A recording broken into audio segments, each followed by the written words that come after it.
How bad is this problem? How big was this glitch? It wasn't just a glitch. This situation is disastrous. Now, everyone has the best of intentions, but they're trying to get out hundreds of billions of dollars to the 30 million small businesses in this country, many of whom are completely shut down right now. So first off, it's extraordinary for the president to say, I'm not really up to speed. I heard there was a glitch. We're talking about $310 billion, and that's after the first portion of the CARES Act PPP, where we know only 1.7 million companies even got a loan.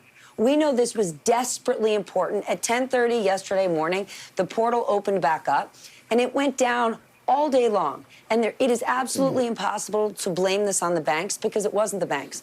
The 5 largest lenders had 1 million loans that they already approved, ready to go. That totals $100 billion, and they couldn't even get it in the SBA's system. I wouldn't say the SBA stinks by any means, but they're a government agency. This is like asking the Department of Motor Vehicles to execute the Grand Prix. It is not happening. The Treasury Department has not given additional resources, bodies, effort in any big way to the SBA. So to hear the president say, like, I heard there was a glitch, Mika, we have a small business in this country go out of business every single minute. And one more point to make about it, even PPP, if it all worked out beautifully, it's 2 months worth of payroll. We all know that from a health perspective, we're looking at this for a year. We know that with social distancing, things are going to be completely different. We're only addressing this economically for businesses for 2 months. This is an economically devastating situation for this country that the president is still not acknowledging. He said, here we are with the best retail CEOs out here. Did you notice all of the CEOs he brought were only involved in businesses that are allowed to be open right now and that are thriving because of the needs, the goods and services they provide because of Corona. He made no mention of all that's happening really in retail when you've got $20 billion in retail rent due a month, and so many of those businesses are suffering. The Gap, they might not be able to pay their rent.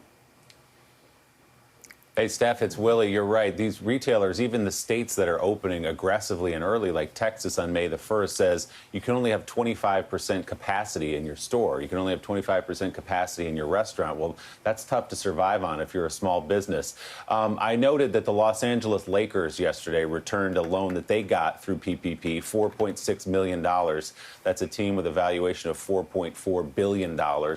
So we can put that off for a second, but it gets to the point of who exactly is getting this money. So how can a little dry cleaner or a diner be still sitting, didn't get its money in the first wave, still waiting for the second wave, and these big Fortune 500 companies are getting money? These publicly traded companies are getting money through PPP.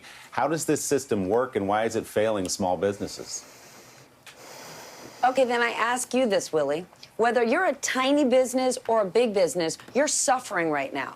And if the government creates a program that says, here's grants for you that you do not have to pay back and you can use it to help pay for your employees, you would use that program. Now they're furious at bigger companies saying, why on earth would you take this money from the little guy? Well, the government created a program where they put all of these businesses in the same bucket. So yes, they've designated some money now to smaller lenders, but you've still got the same amount of businesses, whether you have 1 person or 500 people vying for the same money. Now, the government is urging these bigger businesses, if you don't need it, don't take it. But can you really blame a business when the government says, here's a program that's available to you? Would you like the money? Is it the fault of the government, or is it the fault of the person taking it?